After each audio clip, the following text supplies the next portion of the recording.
नमस्कार, जोहार साथियों। आप सभी का स्वागत है झारखंड करंट अफेयर्स की क्लास में। आज के इस क्लास में हम लोग झारखंड आर्थिक सर्वेक्षण और बजट से संबंधित सारे महत्वपूर्ण प्रश्नों को हल करेंगे। ये प्रश्न हमारे आने वाले सभी परीक्षाओं के लिए काफ़ी महत्वपूर्ण है। तो चलिए शुरू करते हैं। सबसे पहले हम लोग आर्थिक सर्वेक्षण क्या होता है उसके बारे में छोटी सी जानकारी ले लेते हैं। तो यहाँ पे लिखा हुआ है साफ-साफ कि आर्थिक सर्वेक्षण में अर्थव्यवस्था से जुड़े सभी मुख्य आंकड़े पेश किए जाते हैं। इसमें अर्थव्यवस्था के मुख्य घटक जैसे कि महंगाई दर, बुनियादी ढांचे, कृषि और विदेशी मुद्रा भंडार जैसे प्रमुख क्षेत्रों में रुझानों का विस्तृत विवरण दिया जाता है। इससे हमने क्या समझा कि आर्थिक सर्वेक्षण वो होता है जिसमें हम अगर राज्य से निकाल रहे हैं तो राज्य का, या किसी देश का निकाल रहे हैं तो देश का, उसमें हम उस राज्य या देश में महंगाई दर क्या है, बुनियादी ढांचे में क्या ज़रूरत है, किस क्षेत्र में विकास करने की ज़रूरत है, कृषि में क्या काम किया जा सकता है, और विदेशी मुद्रा भंडार जो होता है वो हमें कितना हासिल हुआ विगत वर्षों में उसका अध्ययन करते हैं। इन सब का अध्ययन करने के बाद ही हम लोग बजट बनाते हैं कि ऐसा बजट जो हमारे राज्य या देश के लिए काफ़ी उपयोगी हो। तो चलिए, ये था आर्थिक सर्वेक्षण के बारे में जानकारी। अब हम लोग पढ़ते हैं इससे महत्वपूर्ण सवाल। पहला प्रश्न है कि किस तिथि को वित्त मंत्री रामेश्वर उरांव द्वारा आर्थिक सर्वेक्षण पेश किया गया। तो ये जानकारी हमें सबसे पहले होनी चाहिए कि झारखंड के जो वित्त मंत्री हैं वो रामेश्वर उरांव जी हैं। इनके नाम के आगे डॉक्टर लगता है, ठीक है, डॉक्टर रामेश्वर उरांव, ठीक है। तो उससे पूछा गया कि आर्थिक सर्वेक्षण कब पेश किया गया है। तो हमें यह जानकारी होनी चाहिए कि बजट जो होता है, बजट, झारखंड बजट जो है वो 3 मार्च को पेश किया। कब बजट पेश किया गया था? 3 मार्च को, ठीक है। तो ये आपको याद रखना है, बिल्कुल ज़रूरी है कि बजट के एक दिन पहले, बजट के एक दिन पहले ही आर्थिक सर्वेक्षण लॉन्च किया जाता है। कब लॉन्च किया जाता है? एक दिन पहले। यानी कि क्या इसका सही जवाब होगा? 2 मार्च। यानी कि 2 मार्च को ही झारखंड का जो आर्थिक सर्वेक्षण रिपोर्ट है वो लॉन्च किया गया है वित्त मंत्री रामेश्वर उरांव के द्वारा। चलिए बढ़ते हैं अगले प्रश्न पे। हमारा जो अगला प्रश्न है वो है कि सर्वेक्षण के अनुसार वर्ष 21-22 के लिए झारखंड का विकास दर क्या था। जो आर्थिक सर्वेक्षण हुआ है उसमें 21-22 के आंकड़ों पे काफ़ी बातें की गई है, तो इसे ये महत्वपूर्ण सवाल बन जाते हैं। तो 21-22 के अनुसार झारखंड का जो विकास दर था वो 8.2% था। कितना था वो 8.2% था, ठीक है, 8.2%। तो ये हमारा सही जवाब होगा, 2 का ऑप्शन नंबर सी। चलिए बढ़ते हैं अगले प्रश्न पे। क्वेश्चन नंबर 3 कहता है कि झारखंड आर्थिक सर्वेक्षण 22-23 के अनुसार वर्ष 20-21 में झारखंड की आय में कितने प्रतिशत की कमी आई। 20-21 में कमी आई थी। क्यों कमी आई थी? उस समय झारखंड जो है वो कोरोना से जूझ रहा था, जान ही रहे हैं आप लोग। तो झारखंड में लोगों की जो आय है उसमें कमी आई थी कितनी, तो वो कमी कितने प्रतिशत रही थी ये आपको बताना है। जिनको जवाब आता है आप कमेंट जरूर कीजिएगा, ठीक है। तो इसका सही जवाब है 5.5%। यानी कि 20-21 में झारखंड के लोगों की आय 5.5% क्या हो गई थी? डिक्रीज हो गई थी, कम हो गई थी, ठीक है। चलिए बढ़ते हैं अगले प्रश्न पे। क्वेश्चन नंबर 4 कहता है कि झारखंड आर्थिक सर्वेक्षण रिपोर्ट 22-23 के अनुसार झारखंड का स्थिर मूल्यों 11-12 पर जीएसडीपी 21-22 में देश के स्थिर मूल्यों पे सकल घरेलू उत्पाद का कितना प्रतिशत रहा है। ये प्रश्न पढ़ने में थोड़ा कॉम्प्लिकेटेड है, पर इसका सार ये है कि 21-22 में देश का जो जीडीपी रहा है, ध्यान से देखिए, 21-22 में देश के जो स्थिर मूल्य पर सकल घरेलू उत्पाद यानी जीडीपी रहा है, तो झारखंड का जो जीडीपी है वो देश के जीडीपी का कितना है, यानी कि देश के जीडीपी में झारखंड के जीडीपी का कितना योगदान है। तो इसका सही जवाब है ऑप्शन नंबर सी, 1.61%। यानी कि हमारे देश की जीडीपी में झारखंड की जीडीपी का योगदान कब? 2021-22 के अनुसार कितना था? तो 21-22 में 1.61% था, ठीक है। बढ़ते हैं अगले प्रश्न पे। क्वेश्चन नंबर 5 है कि रिपोर्ट के अनुसार राज्य के जीबीए में 21-22 में किस क्षेत्र की हिस्सेदारी सर्वाधिक है। तो कह रहा है कि राज्य का जो विकास हुआ है, यहाँ जो टोटल विकास हुआ है उसमें किस क्षेत्र का सर्वाधिक योगदान है। तो सबसे पहले जानना चाहिए हमें क्षेत्र क्या क्या होते हैं। तो एक होता है प्राथमिक क्षेत्र होता है, एक होता है द्वितीय क्षेत्र होता है, एक होता है तृतीय क्षेत्र। ये क्या होते हैं? तो जो प्राथमिक क्षेत्र जो होता है उसमें खेती आती है। क्या आता है? खेती और खनन। खेती और खनन, ठीक है। तो खेती और खनन से जो राज्य को आय हुआ वो किसमें आता है? प्राथमिक क्षेत्र में। द्वितीय क्षेत्र में क्या होता है? उद्योग। क्या होता है? उद्योग। और तृतीय क्षेत्र जो होता है इसमें सेवाएं होती है। क्या होती है? सेवाएं। सेवाएं यानी कि सर्विसेज। अब सर्विसेज क्या होती है? तो सर्विसेज होता है जैसे कि बीमा हो गया, इंश्योरेंस। हम लोग इंश्योरेंस कराते हैं, जैसे कि LIC हो गया, बजाज हो गया, IDFC हो गया, ठीक है। तो इंश्योरेंस हो गया आपका। आपका हो गया इंटरनेट, हो गया इंटरनेट, इंटरनेट हो गया, होटल्स हो गए, ठीक है। तो झारखंड में जो सबसे ज़्यादा सरकार को टैक्स मिला है या जो उन्नति हुई है किस क्षेत्र की ज़्यादा हुई है? तो वो एक तृतीय क्षेत्र की। किसका हुआ है? तृतीयक। और यहाँ पे एक पॉइंट याद रखेंगे कि देश में भी तृतीयक क्षेत्र में ही सबसे ज़्यादा उन्नति होती है, ठीक है। तो 5 का आंसर क्या है? Option number C. बढ़ते हैं अगले प्रश्न पे। क्वेश्चन नंबर 6 कहता है कि जीभीए में तृतीय क्षेत्र की हिस्सेदारी कितनी है? तो अभी हमने पढ़ा कि तृतीय क्षेत्र ही सबसे अधिक योगदान दिया है, तो वो कितने प्रतिशत है? तो आप लोग कमेंट कीजिए। हाँ, तो इसका सही जवाब है ऑप्शन नंबर बी, यानी कि 44.6% जो योगदान है वो तृतीय क्षेत्र का रहा है। कितना परसेंट? 44.6%। Next question. इस क्वेश्चन को हम VVI करके लिख लीजिएगा, ठीक है। VVI। इस प्रश्न के आने की बहुत ही ज़्यादा उम्मीदें हैं, ठीक है। ये कह रहा है कि 19 से 21 में झारखंड में बहुआयामी गरीबों का प्रतिशत कितना रहा? यानी कि गरीबी की जो बहुआयामी मापदंड है उसके अनुसार झारखंड में गरीब लोगों का प्रतिशत कितना है? तो ये बहुत ही ज़्यादा है, जो कि राज्य के लिए बहुत बुरा है। ये है आपका 36.6%, यानी 36.6% लोग ऐसे हैं झारखंड में जो आज भी गरीबी रेखा के नीचे जीवन यापन कर रहे हैं, ठीक है। बढ़ते हैं अगले प्रश्न पे।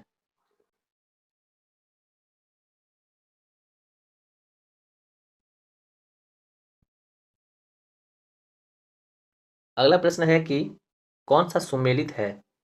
तो बता, यहाँ पे ऊर्जा स्रोत दिया गया है, एनर्जी का जो सोर्स है, और यहाँ प्रतिशत, यानी कि झारखंड में जितना ऊर्जा स्रोत जो स्रोत है, हमें कहाँ से इतनी ऊर्जा प्राप्त होती है? तो थर्मल में दिया गया है 92%। थर्मल में, ठीक, जो NTPC वगैरह होती है, ठीक है, 92%, ये बिल्कुल सही है। हाइडल में दिया गया है 5%, ये भी सही है। उसके बाद यहाँ नवीकरणीय में दिया गया है 3%, ये भी सही है। यानी इसका सही जवाब क्या होगा? ऑप्शन नंबर डी, यानी कि सभी सही है, ठीक है। ये कुछ आंकड़े आपको याद रखना होगा। चलिए बढ़ते हैं अगले क्वेश्चन पे। ये बहुत ही महत्वपूर्ण प्रश्न है, इसे VVI करके रख लीजिए, ठीक है। दिया गया है कि आर्थिक सर्वेक्षण के अनुसार कृषि आज भी झारखंड राज्य का मुख्य व्यवसाय है। झारखंड राज्य के लोग आज भी कृषि पे ही निर्भर हैं, ठीक है। तो राज्य के कितने प्रतिशत श्रमिक कृषि क्षेत्र में संलग्न है?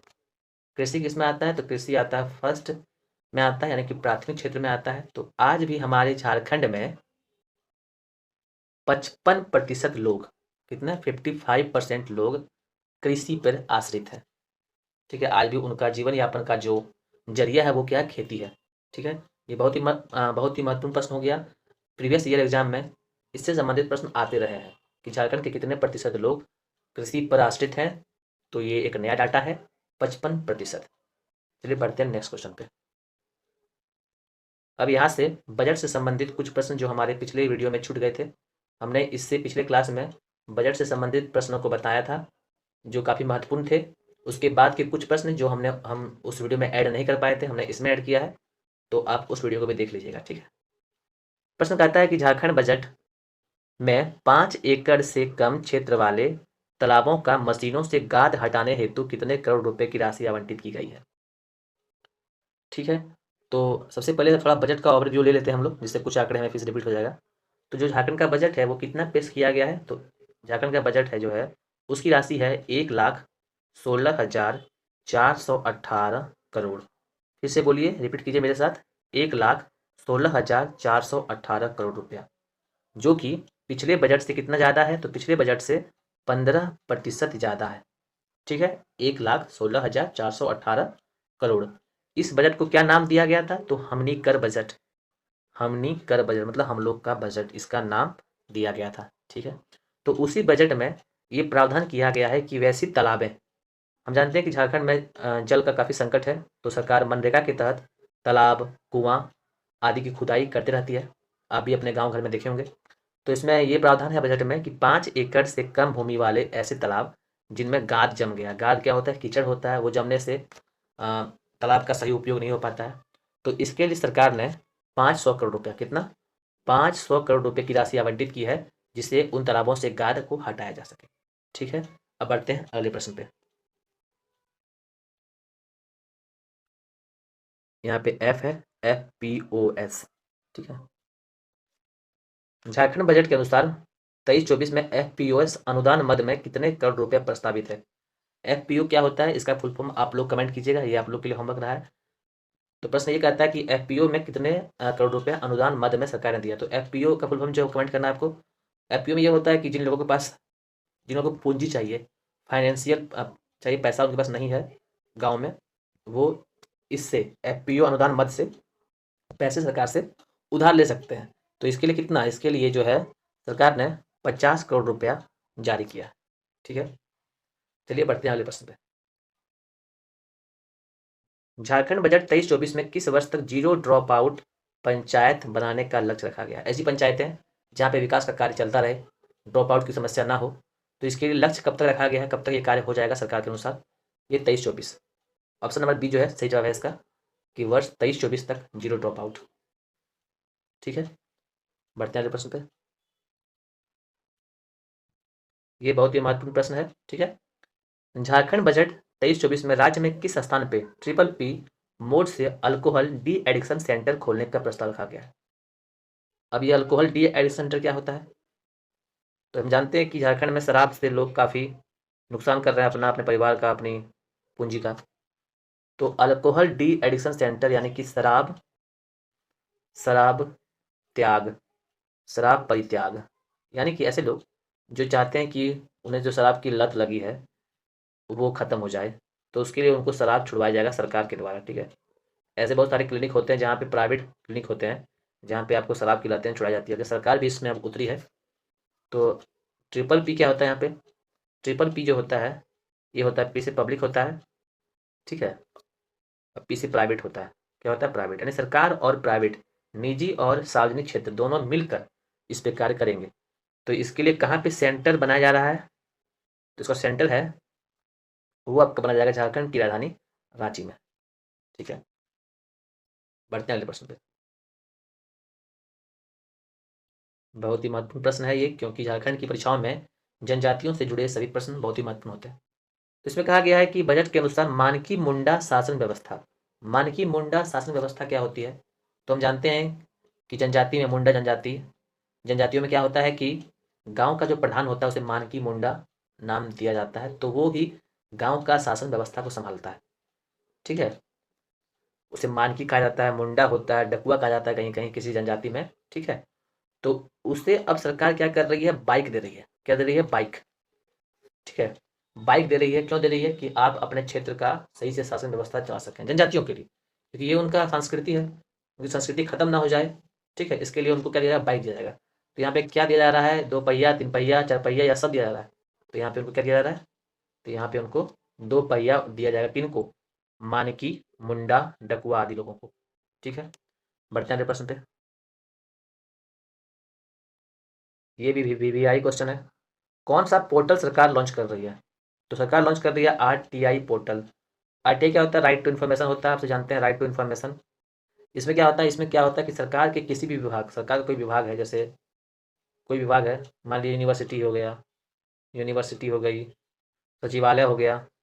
ठीक है, इससे आप कोई भी रिपोर्ट मंगा सकते हैं, ऐसा रिपोर्ट जिसको RTI एक्ट 2005 में दर्ज किया गया कि आप वो ले सकते हैं जानकारी, ये कार्य क्यों नहीं हुआ, ये कार्य कहाँ तक हुआ, इसकी जानकारी ले सकते हैं। तो सरकार क्या है, RTI पोर्टल झारखंड में लॉन्च कर रही है। ठीक है, तो ये कुछ ऑप्शन वाले प्रश्न थे। अब कुछ जो महत्वपूर्ण वन लाइनर है उन्हें पढ़ते हैं। देखिए, मुख्यमंत्री सारथी योजना, कौन सी योजना, सारथी योजना। तो इसके अंतर्गत सरकार जो है वो 1,40,40,000 युवक युवतियों को स्किल डेवलपमेंट, कौशल प्रशिक्षण का लक्ष्य देगी, मतलब ज्ञान देगी। ठीक है, कितने लोगों को, 1,40,000। तो ये आंकड़ा आप रखिएगा याद कि मुख्यमंत्री सारथी योजना के तहत 1,40,000 युवक युवतियों को प्रशिक्षण देगी। और इसमें क्या एक कंडीशन है, कि अगर प्रशिक्षण मतलब आप जब ले लेते हैं उसके बाद भी आपको रोजगार नहीं मिल रहा है तो 6 माह तक आपको 1000 रुपया, किसको, पुरुष को, ठीक है, पुरुष और महिलाओं को 1000 रुपया 6 माह तक अगर रोजगार नहीं मिलता है तो, मतलब हर माह 6 माह तक, ठीक है। और दिव्यांग जो रहेंगे उनको 1500 रुपया दिया जाएगा। तो ये योजना संबंधी प्रश्न हो गया जिसका ब्रैकेट में उल्लेख किया गया है, बहुत ही महत्वपूर्ण है। इसे रिपीट कर लेते हैं एक बार। मुख्यमंत्री सारथी योजना के तहत 1,40,000 युवक युवतियों को कौशल प्रशिक्षण दिया जाएगा। प्रशिक्षण लेने के बाद भी अगर उनको जॉब नहीं मिलता है तो 6 माह तक पुरुष और महिलाओं को 1000 और दिव्यांग रहेंगे उनको 1500 रुपया, ठीक है। बढ़ते हैं अगले प्रश्न पे।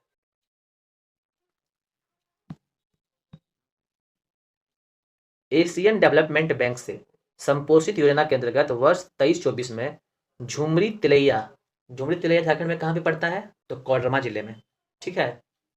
तो कोडरमा जो जिले है वो बिहार के किस जिले को टच करता है, तो नवादा जिले को टच करता है, ठीक है। नवादा और आपका गया को भी टच करता है, ठीक है। ठीक है, तो एशियन डेवलपमेंट बैंक से संपोषित योजना के अंतर्गत वर्ष 23-24 में झुमरी तिलैया शहरी जलापूर्ति योजना, ठीक है। तो एशियन डेवलपमेंट बैंक जो है उसके सहयोग से झुमरी तिलैया में जलापूर्ति योजना, मेदिनी नगर शहरी जलापूर्ति योजना और रांची इनटेक वर्क्स का निर्माण कार्य शुरू किया जाएगा। बहुत ही महत्वपूर्ण प्रश्न है। प्रश्न ये कहता है कि ऐसा प्रश्न आपका आएगा कि आपको 4 ऑप्शन दिए जाएंगे, ठीक है। इसमें कहा जाएगा कि एशियन डेवलपमेंट बैंक से झारखंड में कौन सी योजना चल रही है। एक झुमरी तिलैया चल रहा है, एक मेदिनी नगर चल रहा है और एक रांची इनटेक वर्क्स, और एक चौथा कोई ऑप्शन दे देगा जो नहीं होगा, ठीक है। तो ये तीनों का नाम आप याद रखें कि झुमरी तिलैया शहरी जलापूर्ति योजना यानी कि जल की आपूर्ति के लिए, मेदिनी नगर में भी ये किया जा रहा है, ठीक है। मेदिनी नगर कहाँ है, तो मेदिनी नगर जो है वो पलामू में, ठीक है। और आपका रांची में इनटेक वर्क्स, ठीक है। तो ये शुरू किया जा रहा है एशियन डेवलपमेंट बैंक के द्वारा। चलिए बढ़ते हैं अगले प्रश्न पे। वर्ष 23-24 में जल जीवन मिशन के तहत सरकार राज्य के 42 लाख ग्रामीण परिवारों को शुद्ध पेयजल उपलब्ध कराएगी। जैसा कि झारखंड में हर जगह घर घर जल पहुंचाने की योजना है, ठीक है। तो कितने लाख ग्रामीण परिवारों को, तो 42 लाख ग्रामीण परिवारों को 23-24 में, इससे पहले कहीं कहीं पहुंच चुका है। अब 23-24 में 42 लाख ग्रामीण परिवारों को शुद्ध पेयजल उपलब्ध कराया जाएगा, ठीक है। बढ़ते हैं अगले प्रश्न पे। अब देखिए कचरा प्रबंधन जो होता है उसके अनुसार पे गाँवों को अब तीन तीन कैटेगरी में बांटा गया है, ठीक है।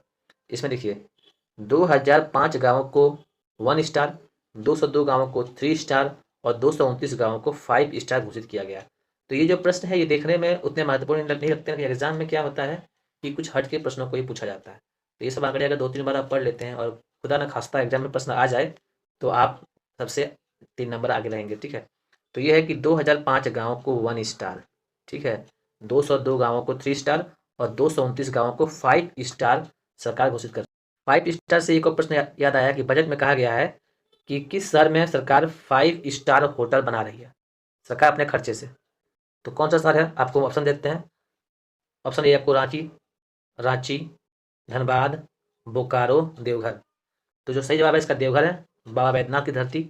तो वहाँ पे क्योंकि पर्यटन में काफ़ी वहाँ पे संभावनाएं हैं, तो देवघर में सरकार जो है वो 5 स्टार होटल बना रही है, ठीक है। उम्मीद है कि आपको क्लास अच्छा लगा होगा। क्लास आपको अच्छा अगर लगा है तो लाइक कर दीजिएगा, दोस्तों के बीच शेयर कर दीजिए वीडियो को और सब्सक्राइब कर दीजिएगा। हम ऐसे ही आपके लिए करंट का सारा पोर्शन डेली अपलोड करेंगे। आप बने रहें हमारे साथ। Have a good day. Thank you for watching.